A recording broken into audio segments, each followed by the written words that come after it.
Welcome to AP39 TV. So episode 2కి స్వాగతం. Anantapur medical కాలేజీలో అక్రమ ఉద్యోగస్తుల వెనక ఉన్నది ఎవరు? సో ఈరోజు నివ్వెరపోయే నిజాలు మరియు విత్ సపోర్టింగ్ డాక్యుమెంట్స్తో మీ ముందుకు వచ్చేసాం. సో బేసిక్గా మనం టాపిక్లో ఎపిసోడ్ 2లోకి వెళ్తే, సో బేసిక్గా ఉద్యోగం రావాలంటే ఏం చేయాలండి? సో వాళ్ళు ఫస్ట్ చదువుకోవాలి, దాని తర్వాత ఎగ్జామ్ ఉంటుంది, ఎగ్జామ్ రాయాలి, ఎలిజిబిలిటీ వచ్చిన తర్వాత జాబ్కి అప్లై చేయాలి, అప్లై చేసిన తర్వాత జాబ్ వస్తుంది. అనంతపూర్ మెడికల్ కాలేజ్లో ఇవి ఏమి ఉండవు. సో డైరెక్ట్గా రిజల్ట్స్ రాకముందే జాయిన్ అయిపోవచ్చు. అది ఏంటా అని ఆలోచిస్తే మనం లాస్ట్ ఎపిసోడ్ 1లో టైం మిషన్ ఏమైనా ఉందా అని మనం డిస్కస్ చేసాం. సో ఆ టైం మిషన్ నిజంగానే ఉందని మనకు తెలిసింది. సో ఈ టైం మిషన్ వర్క్ ఏంటనంటే, ఎవరన్నా కానీ పలానా పోస్ట్లో జాబ్ చేయాలని అనుకున్నప్పుడు ఆ టైం మిషన్ దగ్గరికి వెళ్ళి జస్ట్ ఇట్లాగా ఫింగర్ ప్రింట్, మన బయోమెట్రిక్ సెన్సార్కి ఇట్లా పెడతాం కదా, ఇలా పెట్టామంటే మన భవిష్యత్తు మొత్తం చెప్పేస్తుంది అనమాట. సో వాళ్ళు ఎలిజిబుల్లా కాదా అని చెప్పేస్తుందంట. సో ఆ ఎలిజిబిలిటీ తర్వాత మనకు వచ్చే సర్టిఫికేట్ తీసుకొని పోయి మనకు కావాల్సిన జాబ్లో మనం ఇస్తే మనకు జాబ్ వచ్చేస్తుందంట. సో ఈ మెషిన్ యొక్క ప్రొడక్షన్ అంటే మన ప్రొడ్యూసర్ వచ్చేసి మన ప్రిన్సిపల్ గారంట. సో దాని ఆపరేటింగ్ డైరెక్షన్ మొత్తం అంతా సాయి గ్రేసి గారు అని చెప్పేసి మనం చాలామంది చెప్తున్నారు. సో ఈ టైం మిషన్ ఆపరేట్ చేయడం కాస్ట్ అంటే ఆపరేటింగ్ కాస్ట్ వచ్చేసి పర్ పర్సన్ 4 lakhs అని అంటున్నారు బయట. నిజ నిజాలు మనం ఈరోజు తెలుసుకుందాం. సో AP39 టీవీ ఈ స్టింగ్ ఆపరేషన్లో మనం చాలా ఆసక్తికర విషయాలు తెలిసాయి. సో ఇందులో మొదటి నుంచి all India students block Prithvi గారు ఇందులో ఫ్రంట్ ఫేస్లో మనకు మొదటి నుంచి ఈయన దీని గురించి పరిశోధన చేస్తున్నాడు. చాలామంది అధికారులకి కంప్లైంట్ ఇవ్వడం జరిగింది, కానీ ఎటువంటి రెస్పాన్స్ రాకపోయినప్పటికీ ఆయన కృషి ఇంకా ఇంతవరకు ఆపకుండా కంటిన్యూస్గా దీని గురించి పోరాడుతూనే ఉన్నాడని మనకు తెలిసింది. So let's welcome our Prithvi గారు. సో దీని గురించి మరింత లోతుగా తెలుసుకునే ప్రయత్నం చేద్దాం. సో పృథ్వీ గారు ప్లీజ్ కమ్. సో చెప్పండి పృథ్వీ గారు. ఛానల్ వారికి ముందుగా ప్రేక్షకులకి ఆల్ ఇండియా స్టూడెంట్ బ్లాక్ AISBగా ప్రత్యేక విప్లవ శుభాకాంక్షలు తెలియజేసుకుంటున్నాను. మరి ఏదైతే మెడికల్ కళాశాలలో ఏదైతే దొంగ ఉద్యోగులు ఉన్నారో ఆ దొంగ ఉద్యోగులని తొలగించాలని చెప్పేసి మరి ఆల్ ఇండియా స్టూడెంట్ బ్లాక్ AISBగా మరి అనేక రోజుల నుంచి నిరుద్యోగుల పక్షాన నిలబడి మరి పోరాటం చేస్తూ ఉన్నామని చెప్పేసి సందర్భంగా తెలియజేస్తూ ఉన్నాం సార్. ఓకే, సో చెప్పండి సార్. మేము తెలుసుకున్న దానిలో సో ఒక మెయిన్ 2 క్యాండిడేట్స్ మనకు బాగా ఎక్స్పోజ్ అయ్యారు. సో వారి గురించి ఆరోపణలు నిజమేనా, ఈ టైం మిషన్ అనే కాన్సెప్ట్ నిజమేనా, వీటి గురించి మరింత సమాచారం మనం తెలుసుకుందాం. So let's enter in to the topic. మన ఈ టైం మిషన్లోకి వెళ్తేనండి, సో మనకు వచ్చిన ఈ డాక్యుమెంట్స్ గురించి పృథ్వీ గారు చాలా క్లుప్తంగా మనకు ఎక్స్ప్లెయిన్ చేస్తాడు. పృథ్వీ గారు గో హెడ్. ఓకే, ఏదైతే మరి కొన్ని రోజులుగా మెడికల్ కళాశాలలో దొంగ ఉద్యోగులు ఉన్నారంటే చెప్పు మరి అనేక దఫాలుగా మేము చాలా సందర్భాల్లో మీడియా ద్వారా, అదేవిధంగా మా పోరాటాల ద్వారా లేదా మా వినతి పత్రాల ద్వారా అధికారుల దృష్టికి తీసుకోవడం జరిగింది. ఆ నేపథ్యంలోనే ఆ దొంగ ఉద్యోగులు ఎవరంటే మరి ఏ మూర్తి అని చెప్పేసి మరి ల్యాబ్ టెక్నీషియన్గా మరి అనంతపురం మెడికల్ కళాశాలలో పనిచేస్తూ ఉన్నారు. మరి ముఖ్యంగా ఆయన గురించి మాట్లాడుకోవాలా, ఎందుకంటే ఈరోజు అనేకమైనటువంటివి నిరుద్యోగులు అనంతపురం జిల్లాలో ఈరోజు అనేకమైనటువంటి కోర్సులు పూర్తి చేసి ఈరోజు ఉద్యోగాలు లేక పక్క రాష్ట్రాలకు లేదంటే వివిధ పనులు చేసుకుంటూ ఈరోజు వాళ్ళు వృత్తి కొనసాగిస్తున్నటువంటి పరిస్థితి అనంతపురం జిల్లా నిరుద్యోగులకి ఏర్పడడం నిజంగా చాలా బాధాకరమైనటువంటి విషయం అని తెలియజేస్తూ ఉన్నాం. ఎందుకంటే ఏ మూర్తి గారు దాదాపుగా ఆయన ఈ యొక్క అనంతపురం జిల్లాకు సంబంధించినటువంటి వ్యక్తి కాదు, లేదా ఈ రాష్ట్రానికో లేదంటే ఈ జోన్కో సంబంధించినటువంటి వ్యక్తి కాదు. ఎప్పుడో ఉమ్మడి ఆంధ్రప్రదేశ్ రాష్ట్ర నేపథ్యంలో ప్రభుత్వ నిబంధనలకు వ్యతిరేకంగా ప్రభుత్వ నిబంధనలను పూర్తిగా పక్కనకు పెట్టేసి ఆయనని ఎక్కడో తెలంగాణ వాసికి ఈరోజు అనంతపురం ఒక మెడికల్ కళాశాలలో ఆయనకు ల్యాబ్ టెక్నీషియన్గా తీసుకోవడం నిజంగా అంటే చాలా బాధాకరమైన విషయం. ఎందుకంటే అనంతపురం జిల్లాలో ఇంతమంది నిరుద్యోగులు ఉన్నప్పటికీ కూడా మరి ఆ నిరుద్యోగులకి ఉద్యోగ అవకాశాలు చూపకుండా ఎక్కడో తెలంగాణ స్టేట్కి సంబంధించినటువంటి ఏ మూర్తి గారికి గారికి మరి ఏ విధంగా ఉద్యోగం కల్పించారో మరి అధికారులే దానికి సమాధానం చెప్పాలా. మరి దాని పట్ల మేము పూర్తిగా దీని గురించి మేము ఎంక్వైరీ చేసాం. అంటే ఈ విధంగా నాన్ లోకల్కి సంబంధించినటువంటి వ్యక్తికి ఉద్యోగం అర్హుడేనా కాదా అని చెప్పేసి మేము కూడా చాలా విధాలుగా నేను మొత్తం అనే జీవోలు చదవడం జరిగింది.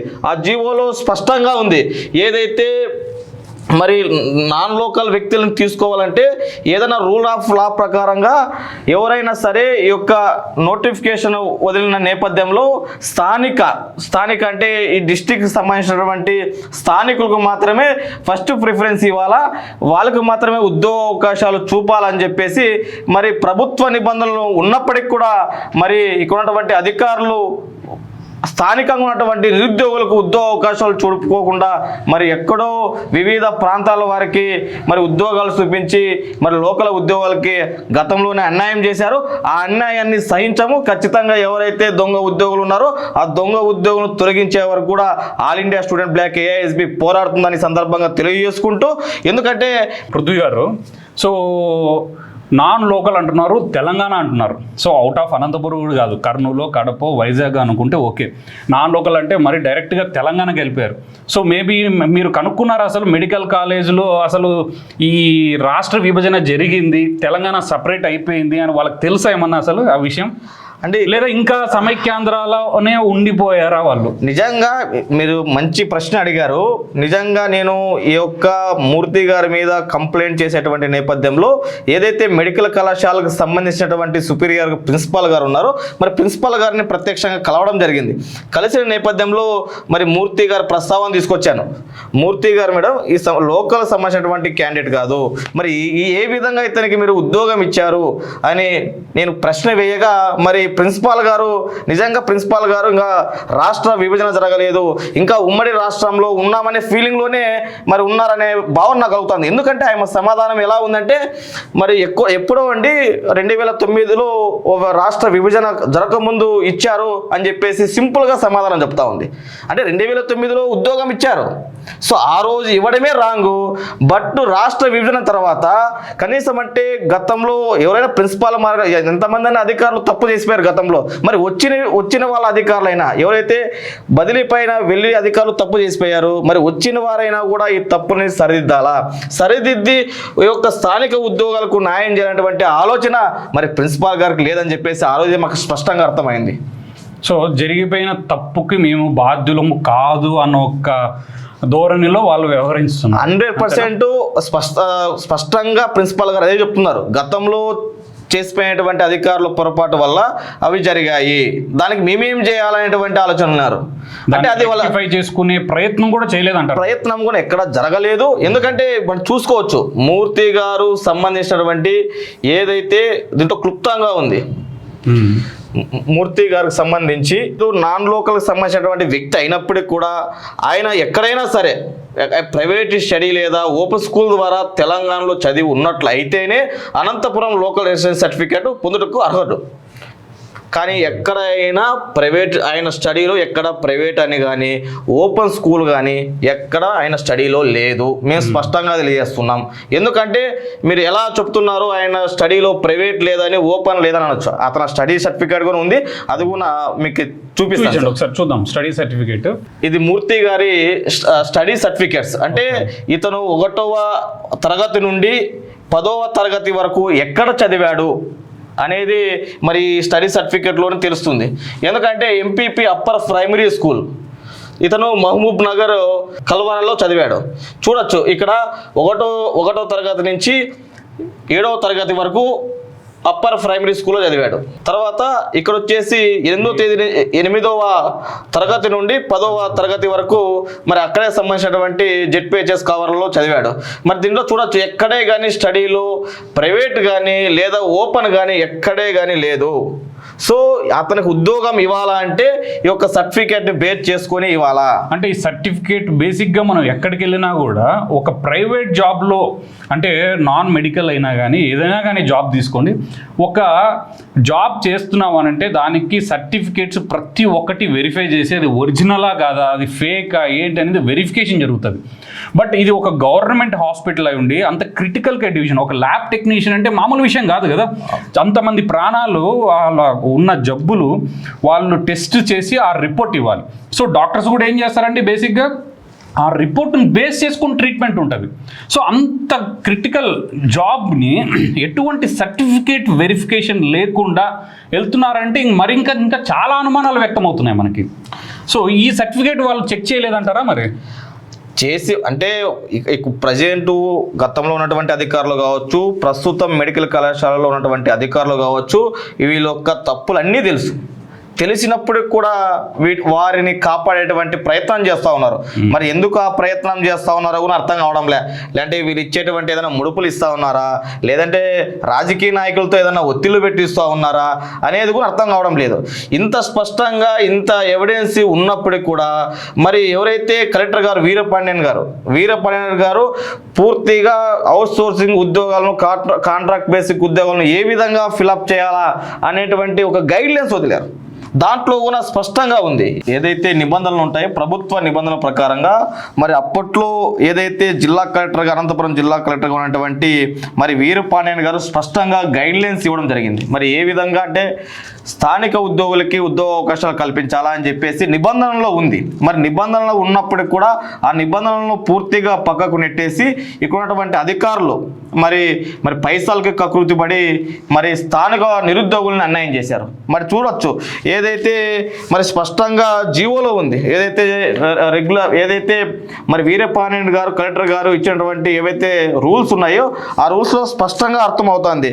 ఏదైతే లోకల్కి సంబంధించినటువంటి లోకల్ క్యాండిడేట్స్కి మరి ప్రాధాన్యత ఇవ్వాలా, లోకల్ క్యాండిడేట్స్ని తీసుకోవాలా, లోకల్ క్యాండిడేట్స్కి ప్రాధాన్యత ఉండాలా అని చెప్పేసి మరి ఈ యొక్క గైడ్లైన్స్ ఉన్నప్పటికి కూడా మరి ఎందుకు మరి ఈ విధంగా మరి అధికారులు నిర్లక్ష్యంగా వివరించి మరి ఎక్కడో నాన్ లోకల్కి సంబంధించినటువంటి వ్యక్తిని, ఈ రాష్ట్రానికి సంబంధం లేనటువంటి వ్యక్తికి మరి ఏ విధంగా మీరు ఉద్యోగాలు ఇచ్చారని చెప్పేసి మరి ప్రశ్నిస్తూ ఉన్నాం. ఇప్పటికైనా కూడా ఏదైతే మరి చూడొచ్చు వీళ్ళు మూర్తి గారికి కనీసం అంటే ఆర్ఓ ఫాలో కాలేదన్న. ఎందుకంటే ప్రభుత్వ నిబంధనల ప్రకారంగా రూల్ ఆఫ్ రిజర్వేషన్, ROR ఇవన్నీ కూడా పాటించాలా. కానీ ఎక్కడే కానీ వీళ్ళని రోస్టర్ పాటించినటువంటి దాఖలాలు కూడా లేవు. నిజంగా ఈరోజు మేము చెప్తా ఉన్నాం, నిజంగా మీరు ROR పాటించింటే, మీరు రూల్ ఆఫ్ రిజర్వేషన్ పాటించింటే ఈరోజు మేము ఎక్కడైనా చర్చకు సిద్ధం, మీరు ఎక్కడికి పిలిచినా కూడా జిల్లా కలెక్టర్ గారితో చర్చకైనా సిద్ధంగా ఉన్నామని చెప్పేసి సందర్భంగా తెలియజేస్తా ఉన్నాం. అసలు వాళ్ళకి గైడ్లైన్స్ డాక్యుమెంట్ అందిందంటారా? ప్రతి ఒక్కటి ఆల్రెడీ అందించడం కాదు, ఆల్రెడీ వాళ్ళకి ఆ రూల్స్, ఆ రెగ్యులేషన్స్ అనేది ప్రిన్సిపాల్ గారికి తెలియకుండా ఉండవు. మరి అయినప్పటికీ కూడా ఏవైతే ఈ డాక్యుమెంట్స్ ఉన్నాయో ఈ డాక్యుమెంట్స్ మొత్తం అన్ని కూడా మరి వినతి పత్రం రూపంలో నేను ఈ నెల 3వ తేదీనే ప్రతి ఒక్క ఎవిడెన్స్ పూర్తిగా వాళ్ళు చేసినటువంటి పనిని కూడా నేనే చేసి పెట్టించా. రూల్స్ ఇలా ఉన్నాయి మేడం, మీరు ఏ విధంగా తీసుకున్నారు, దానికి వాళ్ళ నుంచి వచ్చిన రెస్పాన్స్ ఏంటి? చేస్తామండి, చూస్తామండి, చేస్తున్నామండి, ఈ విధంగా మాట్లాడుతున్నారు. ప్రతి గవర్నమెంట్ ప్లేస్ లోనూ మనకు వినబడే కామన్ ఆన్సర్ చూస్తున్నాం, చేస్తున్నాం, అంతే. అక్కడ వరకు ఆగిపోయిందంటారా? ఇదే తరహాలోనే వెళ్ళిన నేపథ్యంలో కూడా మేము చాలా సందర్భాల్లో మళ్ళీ ప్రిన్సిపాల్ గారికి కలవడానికి ప్రయత్నం చేశాం. సో విద్యార్థి సంఘాలుగా లేదంటే నిరుద్యోగులుగా మరి ప్రిన్సిపాల్ గారు కలవడానికి ప్రయత్నం చేస్తే మరి ప్రిన్సిపాల్ గారు గంటల తడబడి మమ్మల్ని వెయిట్ చేస్తారు. ఏంటంటే బిజీగా ఉన్నామండి, లేదంటే ఈవినింగ్ రండి, లేకపోతే ప్రజెంట్ అందుబాటులో లేను, నేను బిజీగా ఉన్నాను, ఈ విధమైనటువంటి మాటలు చెప్పి తప్పించుకోవడానికి కూడా ఈరోజు ప్రయత్నం చేస్తూ ఉన్నారు. అంటే ఇది జరగబట్టి చాలా సంవత్సరాల నుంచి ఈ ఇష్యూస్ నడుస్తున్నాయి. సో ఇంతకు ముందున్న ప్రిన్సిపల్ ఎలా రెస్పాండ్ అయ్యారు? అసలు రెస్పాండ్ అయ్యారా మీకు ఈ విషయం గురించి? మీరు అప్పుడు కన్సల్ట్ అయ్యారు? అసలు ఇంత ముందు ఉన్నటువంటి సందర్భంలో నిజంగా ఈ సబ్జెక్టు మాకు తెలియదు. సో గతంలో కూడా చాలా మంది దీని మీద కథనాలు వచ్చాయి, పత్రికేయులు దీని మీద పోరాటం చేశారు, నిరుద్యోగులు పోరాటం చేశారు. సో ఆ సందర్భంలో ఎవరైతే ఈ మూర్తి గారు కావచ్చు, లేకపోతే కొంతమంది వ్యక్తులు వాళ్ళని బెదిరించడము, లేదంటే వాళ్ళని రకరకాలుగా ఇబ్బంది పెట్టడము, లేకపోతే రకరకాల పర్సనల్గా టార్గెట్ చేయడం వల్ల మరి అధికారులు కూడా ఆ విధంగా అంటే ఎవరైతే కంప్లైంట్ దారులు, పిటిషన్ దారులు ఉంటారో వాళ్ళకి రెస్పాండ్ అయ్యేటువంటి పరిస్థితి లేదన్న. అంటే ఆ విధంగా ఎక్కడికెక్కడ అణిచివేస్తూ దీనిపైన ప్రశ్నించే వాళ్ళని భయభ్రాంతులకు గురి చేస్తూ మరి యొక్క తప్పుల్ని అధికారులే కాపాడుతున్నారని చెప్పేసి గతంలో కూడా చాలామంది చెప్పారు. అయినప్పటికీ కూడా నిరుద్యోగుల పక్షాన నిలబడాలా, నిరుద్యోగుల పక్షాన నోరై మాట్లాడాలనేటువంటి సంకల్పంతో ఉద్దేశంతో ఈరోజు ఈ యొక్క నిరుద్యోగుల పక్షాన నిలబడి all India student black ASB పోరాటం చేస్తా ఉందని చెప్పేసి తెలియజేస్తాను ఉన్నా. సో ఈయన మూర్తి గారి గురించి మేము తెలుసుకున్న దానిలో ఆయన మీద చాలా ఎలిగేషన్స్ ఉన్నాయని తెలిసిందండి. ఆయన మీద ఎఫ్ఐఆర్లు ఉన్నాయి, చాలా కంప్లైంట్స్ వచ్చాయి, కానీ ఎటువంటి డోకా లేకుండా ఎటువంటి రెస్పాన్స్ లేకుండా హ్యాపీగా జాబ్ చేసుకుంటున్నాడు అనేసి మాకు తెలిసింది. అది ఎంతవరకు నిజం? నిజమండి. గతంలో ఏదైతే ఇదే మూర్తి గారు ఏదైతే రూల్ ఆఫ్ లా ప్రకారంగా ఆయనకి అంటే ప్రభుత్వ నిబంధనలకు వ్యతిరేకంగా ఆయనకి ఉద్యోగం ఇచ్చారని చెప్పేసి అనేక మంది గతంలో నిరుద్యోగులు మరి వీటిపైన ఫైట్ చేయడం జరిగింది. ఆ ఫైట్ చేసే సందర్భంలో మరి ఎవరైతే చేస్తున్నారో ఆ వ్యక్తి మీద బెదిరింపులకి లేదంటే అతన్ని కొట్టడానికో లేకపోతే అతన్ని బెదిరించడానికో ప్రయత్నం చేశాడు.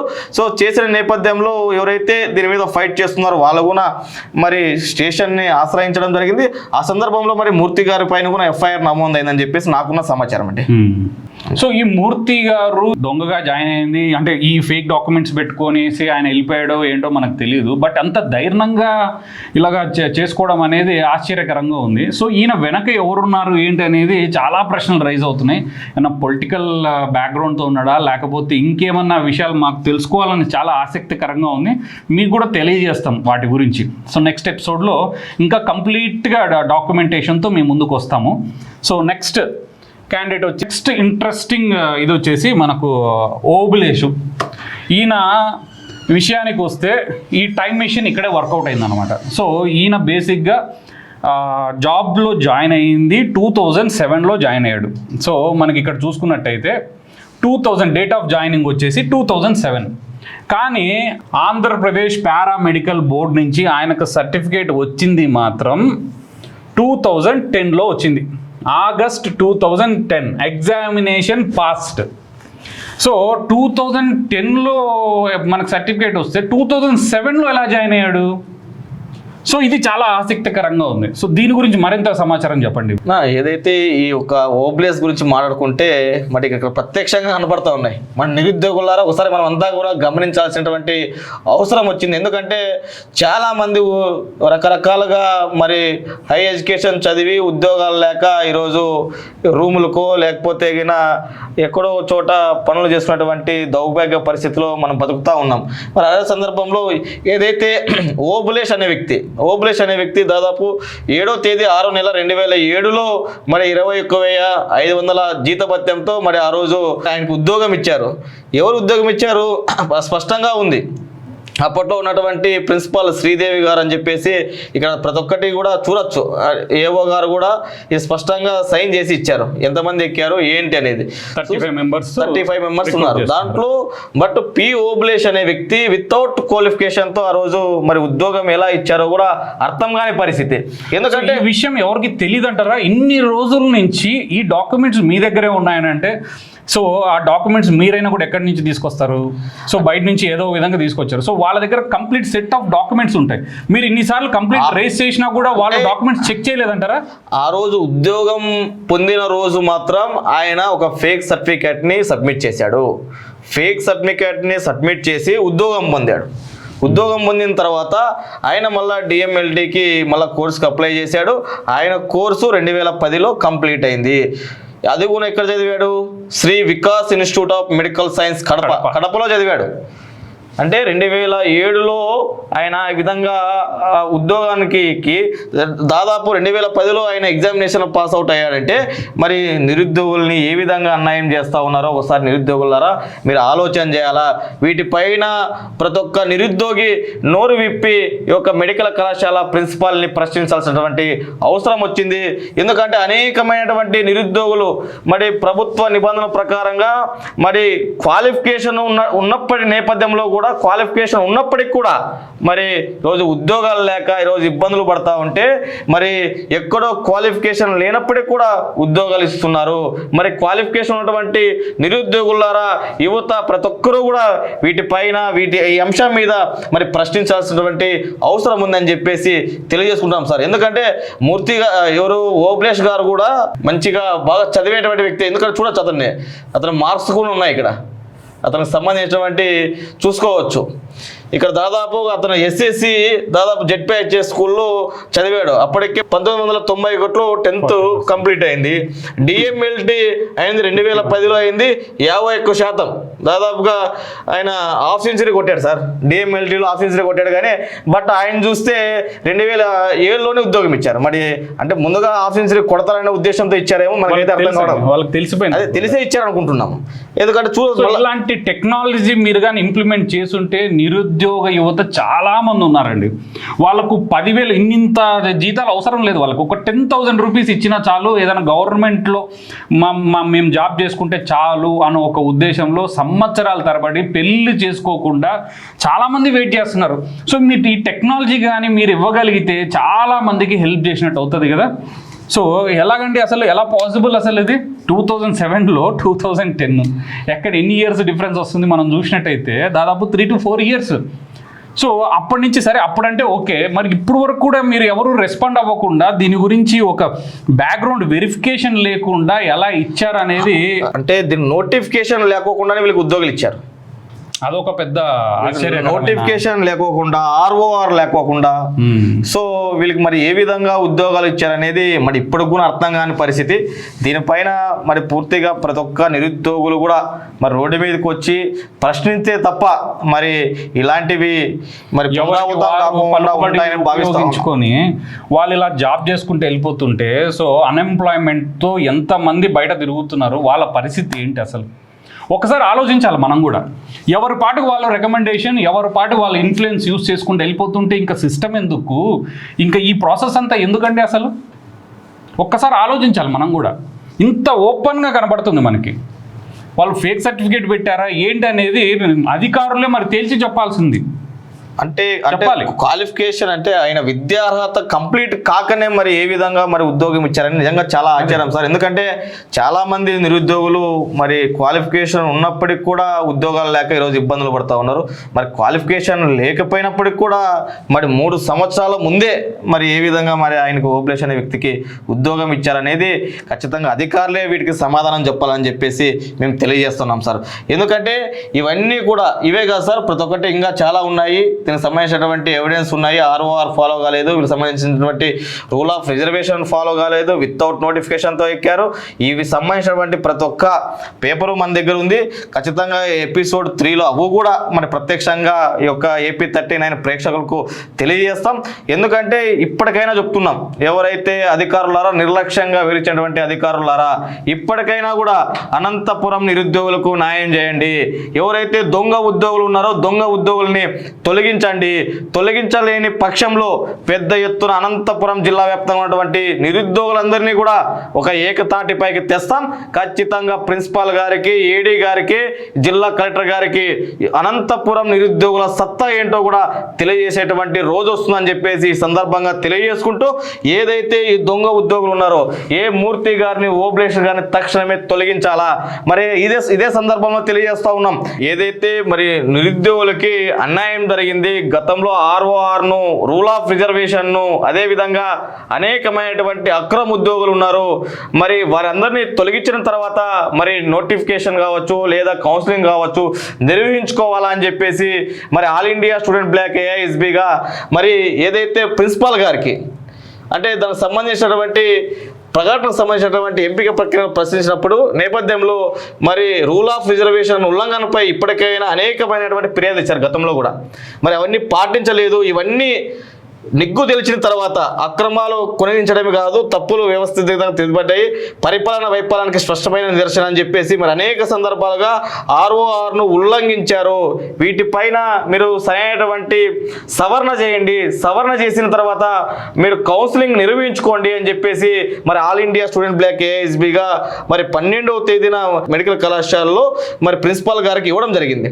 మరి ఇచ్చినటువంటి ఏదైతే అబ్జెక్షన్, ఇది ఏదైనా అబ్జెక్షన్ ఉంటే తెలియజేయండి అంటే మేము అబ్జెక్షన్ తెలియజేసినటువంటి సందర్భంలో ఈ యొక్క అబ్జెక్షన్ను జిల్లా కలెక్టర్ గారికి ఫార్వర్డ్ చేయకోకుండా ప్రిన్సిపాల్ గారే మరి ఇక్కడే అంటే కలెక్టర్ గారికి బదిలీ చేయకోకుండా, లేదంటే సార్ పలానా నోటిఫికేషన్ మీద లేదంటే పలానా కౌన్సిలింగ్ మీద పలానా అబ్జెక్షన్స్ వచ్చాయి సార్ అని కలెక్టర్ గారికి ఈ యొక్క మేము ఇచ్చినటువంటి ఏదైతే వినతి పత్రం ఉందో ఈ వినతి పత్రాన్ని కలెక్టర్ గారికి బదిలీ చేయకోకుండా ఎవరు ఓన్లీ ప్రిన్సిపల్ ఛాంబర్కి మాత్రమే పరిమితం చేసుకొని మరి దొంగ ఉద్యోగులని, అంటే ఎందుకంటే దీనిపైన విచారణ జరిగితే ఆర్ఓఆర్ ఉల్లంఘించారు, ఆర్ఓఆర్ పైన ఫిర్యాదులు వచ్చాయి, ఇవన్నీ కూడా సవరణ చేయాలనేటువంటి నేపథ్యంలో దొంగ ఉద్యోగులు బయటకు వస్తారు, దొంగ ఉద్యోగులు తెలుస్తారు అనేటువంటి కారణంతో మరి ప్రిన్సిపాల్ గారు దీన్ని కలెక్టర్ గారికి బదిలీ చేయకోకుండా ఆ రోజు కౌన్సిలింగ్ నిర్వహించారు.